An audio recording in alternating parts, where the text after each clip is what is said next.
A couple of years ago, when we traveled from Norway to Switzerland, the only cheap plane fare we could find was one with a 22-hour layover in Amsterdam. Instead of getting disappointed, we took the opportunity to visit the city. We're looking for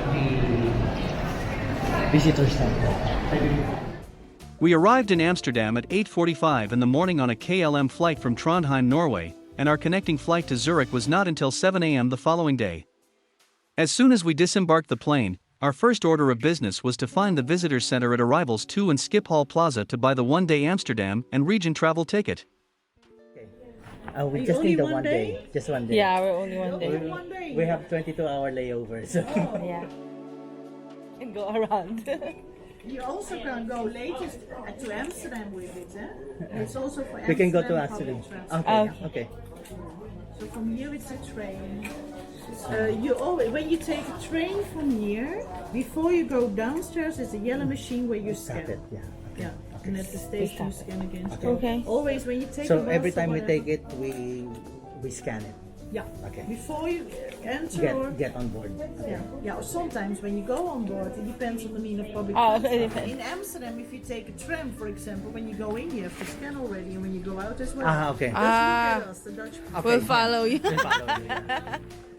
The ticket is a travel card that will give you access to the city's public transport and take you to other surrounding areas such as Zaanse Schans, where you can see the windmills, the Keukenhof tulip fields, and Zandvoortansee, where you can see the Dutch coast. A one-day ticket will cost €19.50. 2-day and 3-day tickets are also available. For more information on the travel ticket, click on the link in the description below. Thank you. Have a Appreciate nice it. day. Thank you. Bye. Thank you.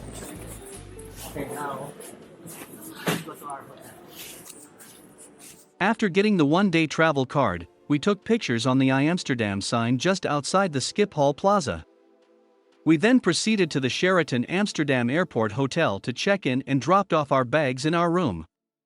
A walkway connects the airport plaza with the hotel, which makes it very convenient. After dropping our bags, we went back to the airport plaza and looked for platform 2 beneath the terminal complex. We boarded a Sprinter train and arrived in Amsterdam Central before 10 in the morning. Amsterdam Central is less than 20 minutes by train from the airport. We looked for the Canal Cruise operators upon exiting the train station and immediately saw Strama. We bought a couple of tickets for their basic Amsterdam Canal Cruise, with each ticket costing us less than €15. The cruise is an hour-long tour of the city through the water. When in Amsterdam, this activity is a must, just like riding the cable cars in San Francisco.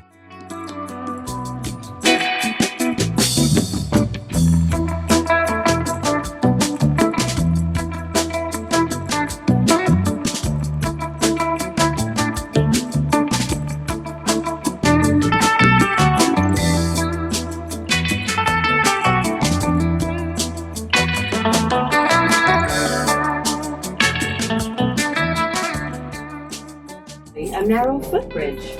Since then, it's been reconstructed more than once and grown wider with age. Legend has it that whoever you kiss while passing under the bridge will be your true love for life. But it's too late. We were hungry after the Canal Cruise and decided to have lunch at the first available restaurant that we saw, and we found a little burger joint near the red light district. After lunch, we proceeded to the back of the Amsterdam Central Station to catch bus 391. The 50-minute ride took us to the terminus of the bus route, Zaanse Schans. Zaanse Schans is a neighborhood north of the city, where you can find historic windmills and houses.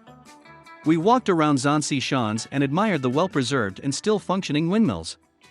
We also did cheese tasting and souvenir shopping in some of the shops.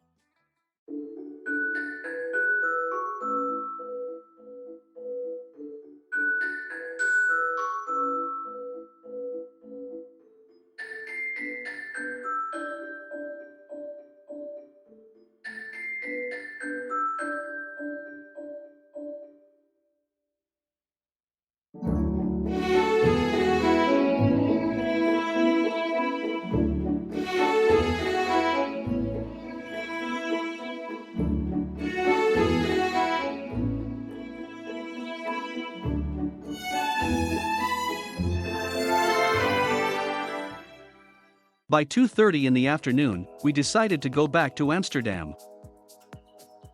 As the bus back to the city had a 15-minute wait plus the 50-minute journey, we took an Uber taxi to get back earlier and save some daylight. Our Uber driver dropped us off at the Noordermarkt Square in Jordaan. The Jordaan is an upscale neighborhood in Amsterdam and is home to many art galleries, restaurants, and specialty shops. While walking in the area, we found a small cafe where we had an afternoon snack. After filling ourselves, we headed southwest along Prinsengracht and saw the Anne Frank house.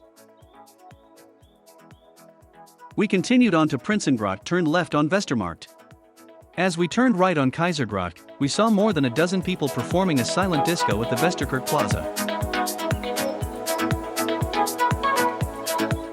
We continued on Keizergracht until it turned to Radhuisstraat, turned right on Nieuwsige voor Voetbal, and left onto Paleststraat. Ahead of us was the Royal Palace. This part of the city is called Dam Square. Besides the Royal Palace, we also saw Amsterdam's national monument, the Nieuwe Kerk or New Church, and de Bijenkorf, one of the Netherlands' premier department stores. It was a rainy Sunday afternoon at that time, but the square had a lot of people.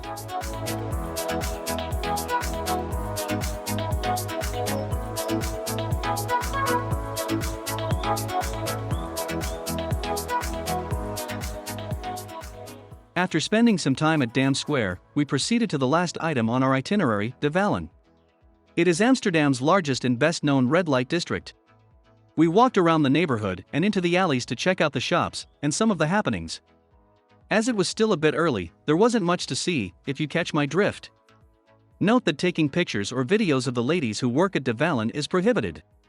As it started to get dark, we walked back to the Amsterdam Central Station and took the train back to the airport. For next time, if we ever go back to Amsterdam for a more extended period, we plan to visit the Keukenhof and some of the museums like the Rijksmuseum and the Van Gogh Museum. Thank you for watching.